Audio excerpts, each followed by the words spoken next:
Did you know the Mary Celeste's crew vanished into thin air?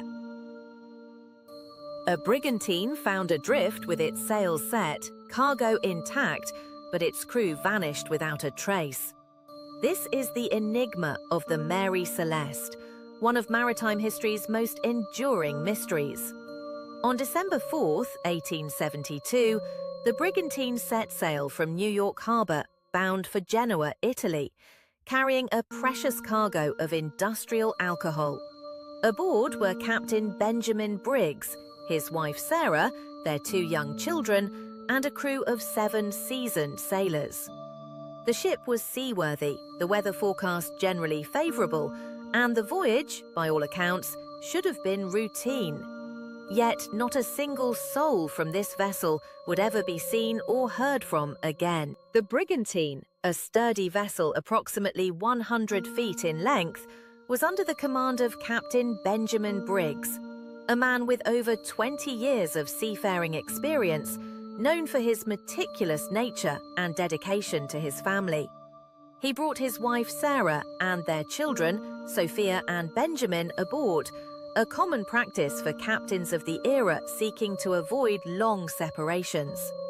The rest of the complement consisted of First Mate Albert Richardson, Second Mate Andrew Gilling, and 4 able seamen, John Partridge, Matthew Jones, Robert Shipley, and Edward Head. Their destination, the bustling port of Genoa, where the 1,701 barrels of alcohol awaited sale. The ship departed the bustling wharves of New York on a crisp autumn day, a familiar sight to the maritime world, embarking on what seemed like just another transatlantic crossing. Nearly a month later, on December 5, 1872, the British brigantine Dei Gratia, captained by David Morehouse, was making its way across the turbulent waters of the Atlantic, some 300 miles west of Lisbon, Portugal. The Dei Gratia had departed from New York himself a few days after the Mary Celeste, and had also been bound for Europe. As the day wore on, the crew of the Dei Gratia spotted a distant sail. Initially, it appeared to be a vessel in distress, perhaps struggling against the moderate gale that had been blowing. However, as the 2 ships drew closer, the sailors of the Dei Gratia noticed something peculiar. The brigantine was sailing erratically, making sluggish progress, and seemed to be drifting rather than being actively steered. Captain Morehouse, understandably concerned, ordered the Dei Gratia to alter course and investigate. As they drew alongside the drifting brigantine, a chilling sight greeted them. The ship was indeed the Mary Celeste. Her sails were still set, which was unusual for a vessel found adrift, suggesting a hurried or unexpected departure. However, there was no sign of life. No shouts, no movement on deck, only the creaking of the timbers and the flapping of canvas, like mournful sighs on the wind. The Dei Gratia crew hailed the vessel multiple times, but received no response.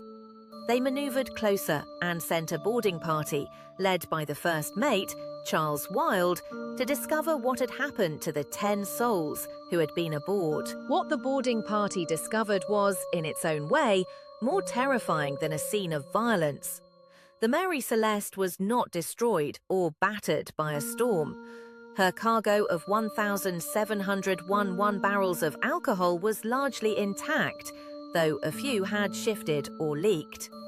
The ship's galley contained provisions, and in the captain's cabin, a half-eaten meal was still on the table.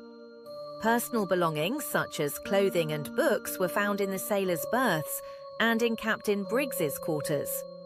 The logbook was aboard with the last entry dated November 24, 1872, indicating the ship was then somewhere near the Strait of Gibraltar.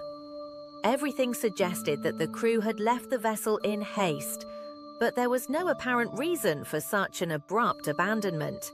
It was as if the crew had simply stepped off the ship into thin air, leaving everything behind. Perhaps the most significant clue, and one that fueled much speculation, was the evident absence of the ship's yawl or lifeboat.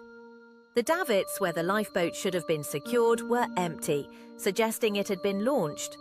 This detail strongly implied that the crew, or at least some of them, had taken to the lifeboat. But why? If the ship was not in imminent danger of sinking and the cargo was largely intact, what could have prompted such a desperate measure?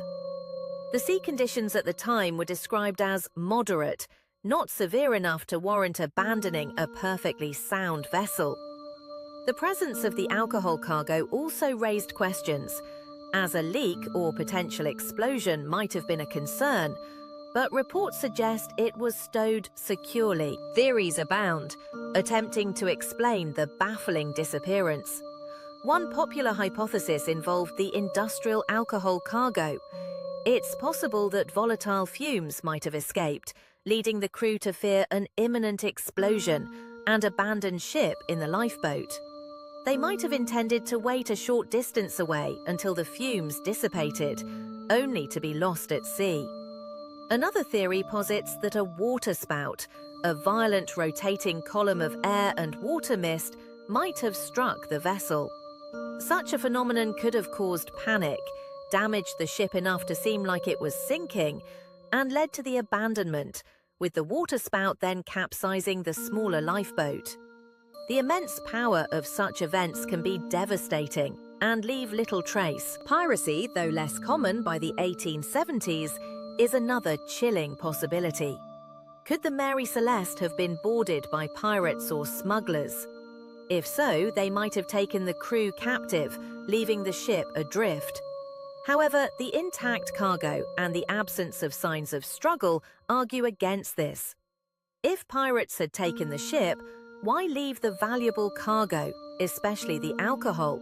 And where would they take the crew? The lack of ransomed passengers or evidence of a struggle makes this theory less probable. Yet it remains a persistent thread in the narrative of the lost crew. The fate of the Mary Celeste and its crew was the subject of a formal inquiry in Gibraltar, presided over by the Vice Admiralty Court. Captain Morehouse of the Dei Gratia, along with his crew, testified about their discovery. The findings of the court, while acknowledging the mystery, ultimately concluded that there was not enough evidence to determine the exact cause of the disappearance. They ruled that the vessel had been abandoned, but the circumstances leading to this abandonment remained unknown. No wrongdoing was found on the part of Captain Morehouse or his crew, but the court commandeered the Mary Celeste and its cargo, selling them to cover expenses, a decision that deprived Captain Briggs' family of their property. Over the decades, the story of the Mary Celeste transformed from a maritime incident into a legend. It captured the public imagination, becoming the archetype of the ghost ship. Numerous articles, books, and theories have been published, each adding a new layer to the enigma. Conan Doyle famously wrote a fictionalized account in 1884, further embedding the tale into popular culture. The lack of definitive answers allowed speculation to run wild, with explanations ranging from the supernatural to mutiny and even insurance fraud, though the latter is unlikely given the circumstances of the abandonment and the subsequent sale of the ship. Despite modern technology and numerous expeditions searching for lost vessels, the wreck of the Mary Celeste and the remains of her crew have never been definitively found.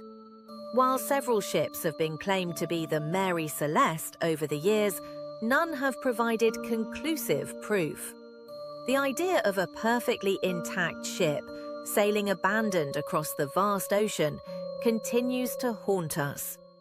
It serves as a stark reminder of the power of the sea and the vast unknowns that still lie beneath its surface, holding secrets that may never be fully revealed. What truly happened to Captain Benjamin Briggs, his family, and his crew? Did they face a sudden cataclysmic event?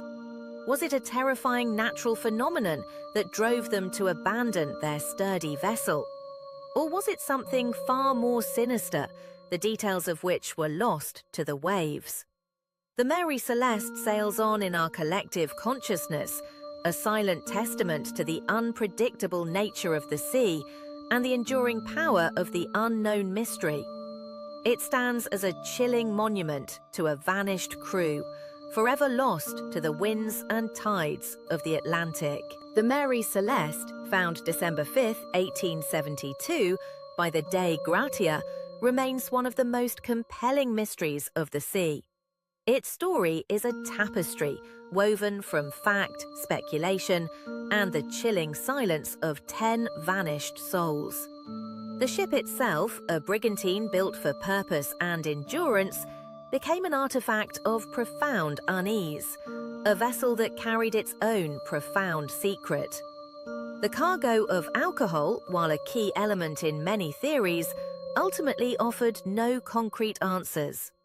The logbook entries, ending abruptly, add to the suspense, hinting at a journey that was interrupted by forces unknown. And so, the Mary Celeste continues her eternal voyage, a phantom ship lost not to the sea, but to our understanding. The whispers of her fate echo across the centuries, a constant reminder that some stories, no matter how thoroughly investigated, refuse to yield their secrets, leaving us with only the chilling question: what really happened to the crew of the Mary Celeste? The Atlantic keeps its counsel, the waves continue their endless rhythm, and the legend of the ghost ship endures, a timeless testament to the ocean's enduring mysteries. The sea keeps its secrets, and the Mary Celeste sails on.